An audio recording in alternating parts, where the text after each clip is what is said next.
नमस्कार दर्शक बंधु लाटेस्ट जॉब्स ओडिशा को आपण मानक स्वागत। दर्शक बंधु आज निजुक्ति सूचना रही Odisha power transmission corporation limited OPTCL तरफ विद्युत विभाग में निजुक्ति।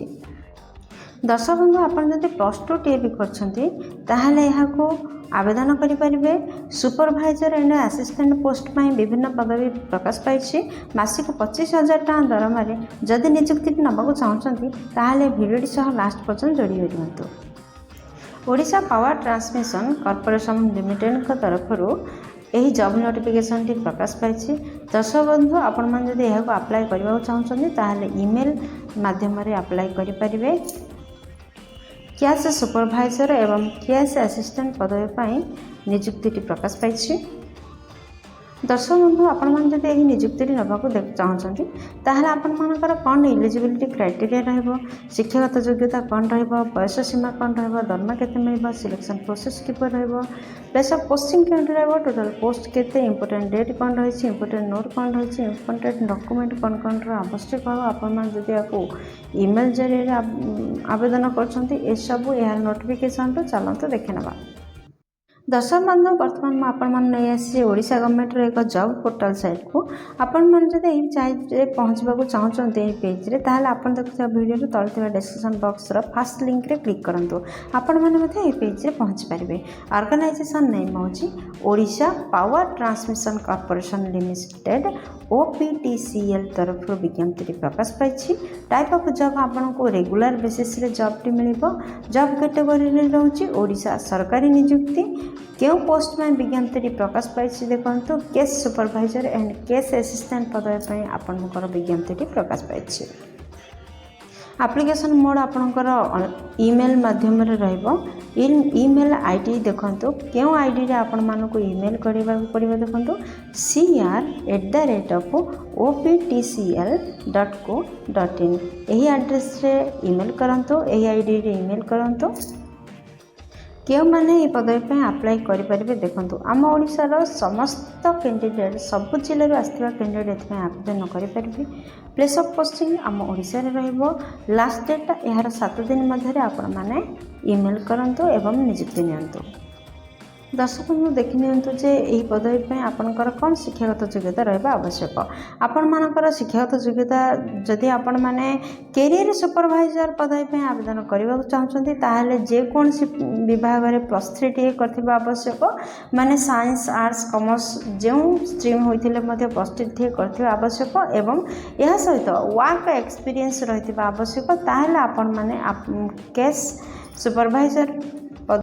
सुपरभाइजर पदवी पर आपण माने आवेदन करें।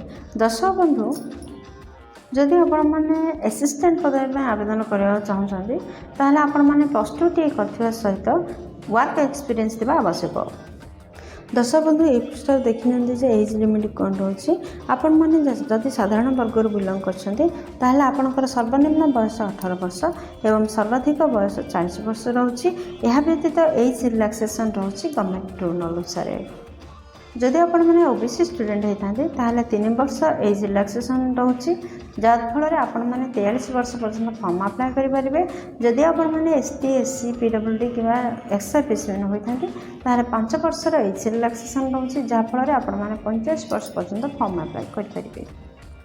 दर्शक बंधु जदि आपण मैंने दरमा विषय कहवाक जी जदि आपण मैंने सुपरभाइजर पदवी पर आवेदन करते आपणकर मासिक दरमा 25,000 टका रहिबो।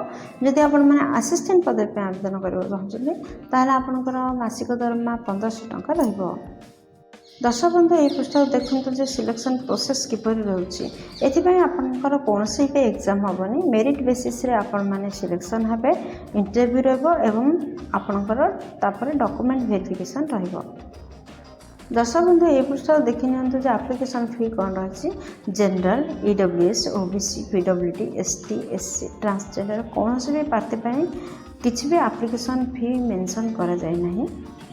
दर्शक बंधु आपण मैंने तो जानले यहाँ ईमेल रे आवेदन करने पड़ो। जदि आपण मैंने ईमेल रे आवेदन करुँचे ताहले कौन कौन इम्पोर्टेंट डॉक्यूमेंट आवश्यकता रही देखो फर्स्ट आपंकर क्वालिफिकेशन सर्टिफिकेट सेकेंड आपंकर बर्थ सर्टिफिकेट आवश्यकता रही थर्ड रिसेंट दुईटी कलर फोटो पासपोर्ट साइज फोटोर आवश्यकता रही फोर्थ रे इंटर्नशिप सर्टिफिकेट आवश्यकता रही फिफ्थ रे आपण मानकर रजिस्ट्रेशन सर्टिफिकेट विथ वैलिडेशन यार आवश्यकता रही सिक्स्थ रे कैस्ट सर्टिफिकेट बा जाति प्रमाण पत्र आवश्यकता रही दर्श बंधु आपन जदि साधारण वर्ग व्यतीत अन्य कौन भी वर्ग बिलंग करते निहाती भाव में जाति प्रमाण पत्र आवश्यकता सेवेन्थ रे देखंतु जदि किसी एक्सपीरियंस अच्छी ताहले एक्सपीरियंस सर्टिफिकेट आवश्यकता रही